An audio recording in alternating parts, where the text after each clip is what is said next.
Ih, apa tu?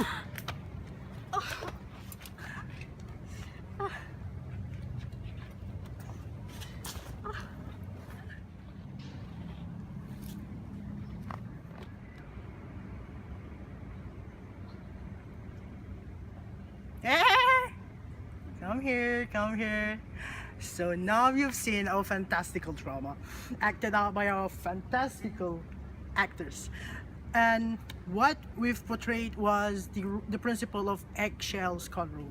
So if you have not known, let me just tell you what is eggshell skull rule. So the eggshell skull rule states that someone who harms another must pay for whatever damage the injured person suffered, even if it was much worse than anyone expected. The eggshell skull rule is named after the example frequently used in law schools. The examples describe an imaginary person who has an extremely thin skull that is as fragile as an eggshell, even though he looks completely normal. This person is hit in the head by someone else.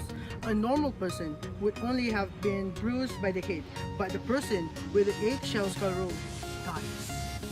The eggshell rule says that a person who hit the eggshell skull person is responsible for the much greater harm caused by the death, not just the amount of harm that a normal person would have suffered. One exception to the eggshell skull rule is the plaintiff who harms himself. For instance, suppose a plaintiff gets very drunk one night and wanders into the road where she is hit by a speeding driver. Because of the high amount of alcohol in her system has thinned her blood, the plaintiff bleeds much more quickly and suffers severe brain damage as a result of the accident. Although the driver was negligent by speeding, the plaintiff made herself more susceptible to damage by drinking. In this case, the defendant may not be liable for the entire extent of the plaintiff's damages because the plaintiff had a hand in them.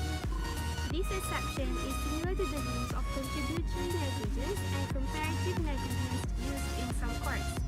When a personal injury case is tried in court, the attorneys and the judge usually determine whether the eggshell skull rule applies. If it does, the judge will instruct the jury to consider it when the jury calculates how much the plaintiff should receive in damages. Specifically, the judge will tell the jury to calculate the amount of the plaintiff's damages, regardless of whether they were much higher than a normal person's damages would have been. For instance, in the case of the child with hemophilia who fell off her bicycle, the judge who instructs the jury to consider all of the child's hospital bills for her condition, even though a normal child's medical bills would be considerably lower. The skull rule also applies in cases of negligence or carelessness. For instance, suppose the plaintiff in a personal injury case is a bicycle repairman who negligently fixes the child's bicycle. Unknown to the repairman, the child has hemophilia. When the child is riding the bicycle, it breaks because the repairman did not fix it correctly.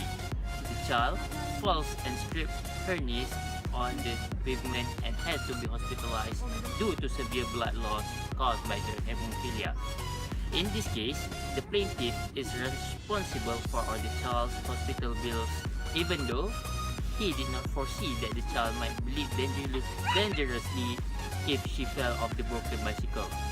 The eggshell skull rule is based on the idea that it is fair for a defendant to compensate for an injured person for the harm he actually caused.